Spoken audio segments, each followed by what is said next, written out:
রাতের আঁধারে সীমান্তের লোকজনকে এনে দেওয়ার চেষ্টা করছে। পুশিন ঠেকাতে সীমান্ত জুড়ে নজরদারি ও টহল জোরদার করেছে বিজিবি। এদিকে হবিগঞ্জ জেলার 103 কিলোমিটার সীমান্তে নিরাপত্তার জন্য ব্যবহার হচ্ছে অত্যাধুনিক প্রযুক্তি। সীমান্ত পরিস্থিতি নিয়ে আরো জানাতে হবিগঞ্জ থেকে কাজল সরকার এবং চাঁপাইনবাবগঞ্জ থেকে যুক্ত হচ্ছেন সোহান মাহমুদ। শুরুতে যাচ্ছি হবিগঞ্জে। কাজল, একটু জানাবেন সীমান্তে পুশিন ঠেকাতে বিজিবি কিভাবে আধুনিক প্রযুক্তি ব্যবহার করছে?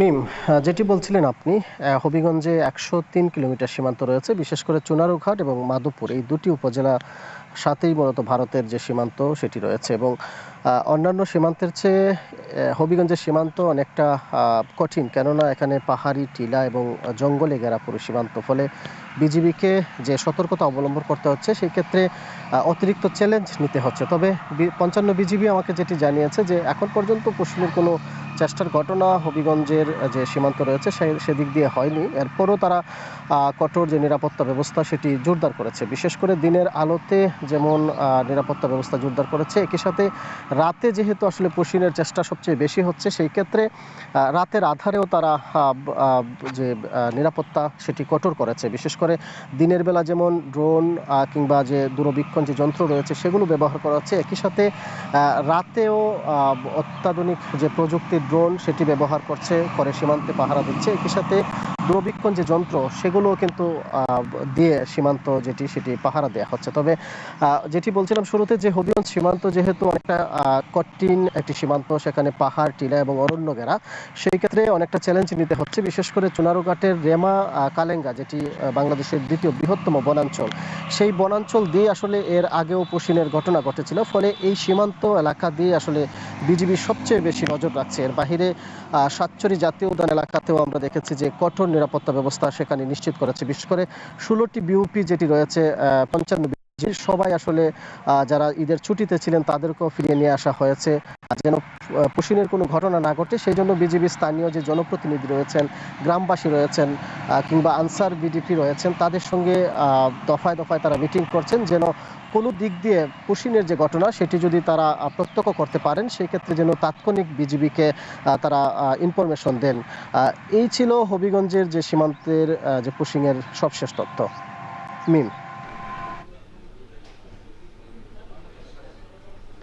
এবারে যাব সোহানের কাছে। সোহান, চাঁপাইনবাবগঞ্জে নতুন করে পুশিনের চেষ্টা হচ্ছে কিনা এবং জাতীয় জনগণ কিভাবে বিজিবিকে সহায়তা করছে?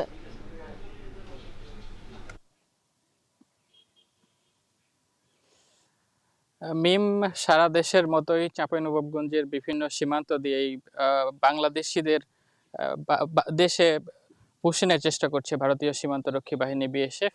সবশেষ গত শুক্রবার জেলার জেলার গমস্তাপুরের একটি সীমান্ত দিয়ে 28 জনকে বাংলাদেশে ঠেলে পাঠানোর চেষ্টা করে ভারতীয় সীমান্তরক্ষী বাহিনী বিএসএফ। তবে জানতে পেরে সঙ্গে সঙ্গেই ব্যবস্থা নেই বাংলাদেশ পিজিবি, তাদেরকে নোম্যাস ল্যান্ডেই ঠেকিয়ে দেওয়া হয় এবং তার 2 দিন পরে তাদেরকে ভারতে প্রবেশ করানো হয়। তখন থেকেই আসলে বিভিন্ন সীমান্তে টহল জোরদার করেছেন। এখানে আমরা সকাল থেকেই রয়েছি চাঁপাইনবাবগঞ্জের শিবগঞ্জ সীমান্তে। আমরা দেখতে পাচ্ছি এখানে কাজ করছে বিজিবির সঙ্গে কাজ করছে গ্রাম পুলিশ, এছাড়াও আনসার বিডিবিও কিন্তু তাদের সঙ্গে যোগ দিয়েছেন। এছাড়াও সীমান্তে যে গ্রামবাসী রয়েছেন তারাও কিন্তু এই সীমান্ত পাহারায় কাজ করছেন। সারা রাতি তারা সীমান্ত পাহারা দিচ্ছেন, বিজিবিকে সহায়তা করছেন। আমরা এই চাঁপাইনবাবগঞ্জে 5টি উপজেলার মধ্যে 4টিতেই সীমান্ত রয়েছে। সেই সীমান্তে আসলে কঠোর নিরাপত্তা জোরদার করেছে বিজিবি। আমরা এই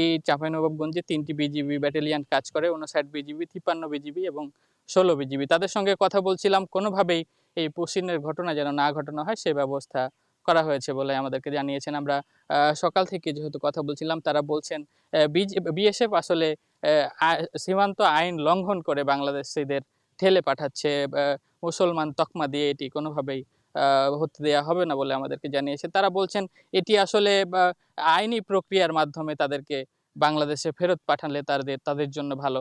আমরা কথা বলছিলাম এখানকার 53 বিজিবি ব্যাটালিয়নের সঙ্গে। তিনি বলছেন সীমান্তে কয়েকদিন ধরে টহল জোরদার করা হয়েছে, আসলে কোনোভাবেই যেন বাংলাদেশিদের কিংবা এই পুশিনের ঘটনা না ঘটানো হয়। 59 বিজিবির সঙ্গে কথা বলছিলাম, বিশেষ করে 59 বিজিবির আন্ডারে আসলে শিবগঞ্জ কিরণগঞ্জ সীমান্ত, যেখানে এর আগেও বেশ কয়েকবার পুশিনের ঘটনা ঘটেছে। বাঙাবাড়ি সহ বিভিন্ন জায়গায় তারা এই টহল জোরদার করেছেন, বাংকার বসানো হয়েছে। তারা সারা রাত কিংবা ২৪ ঘন্টাই তারা পাহারা বসিয়েছেন বলে আমাদেরকে জানিয়েছেন।